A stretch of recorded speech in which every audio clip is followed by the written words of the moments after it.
Yo'q desa bo'ldi. Siz gapga eshiting. Tak. Men qonun gapiryapman. Tak. Fuqaro syomka qilma desa qilmasligingiz kerak. Tushundingizmi? Qaysi qonun bu?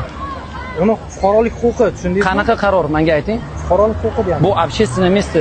10 ta kamera bor. Konstitutsiyaviy huquqi. Siz haqqingiz yo'q fuqaro. Nomer aytasizmi? Xatdan yozilgan shu. Albatta bu vaziyatda video jamoat joyida olingan bo'lsa, tasvir obyekti aynan bir shaxsga qaratilganmi yoki muayyan bir shaxslarga qaratilganmi yoki umumiy atrof muhitga qaratilganmi? Shuni hisobga olish kerak. Agar bir shaxsga yoki muayyan shaxslarga qaratilgan bo'lsa tasvir obyekti, unda qonunchilikda boshqacha holat nazarda tutilgan.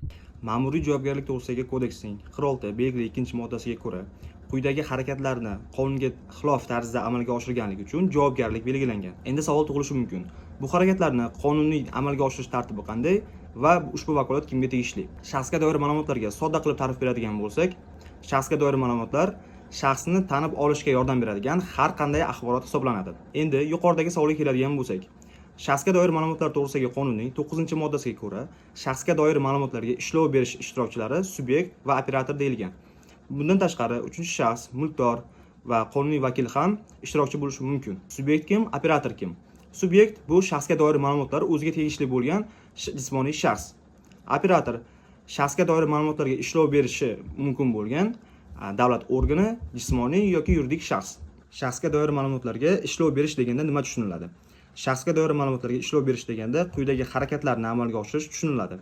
Va bizga eng keraklisi bu harakatlarning orasida yig'ish ham bor. Demak, yuqorida aytib o'tgan 9-moddadagi shaxslargina ushbu ma'lumotlarga ishlov berish huquqiga ega. Ushbu qonunning 27-moddasiga ko'ra, mulkdor, operator, 3-shaxs ushbu ma'lumotlarning maxfiyligini saqlashni va ushbu ma'lumotlarni qonunga xilof tarzda ishlov berishni amalga oshirishni oldini olish choralarini ko'radi deyilgan. Demak, ushbu shaxslar sizdan o'zlariga tegishli bo'lgan shaxsga doir ma'lumotlarni o'chirib yuborishni talab qilishsa, siz bu ma'lumotlarni o'chirib yuborishga majbursiz. Agarda o'chirib yubormaydigan bo'lsangiz, Ma'muriy javobgarlik to'g'risidagi kodeksning 46 belgili 2-moddasida nazarda tutilgan javobgarlik kelib chiqadi.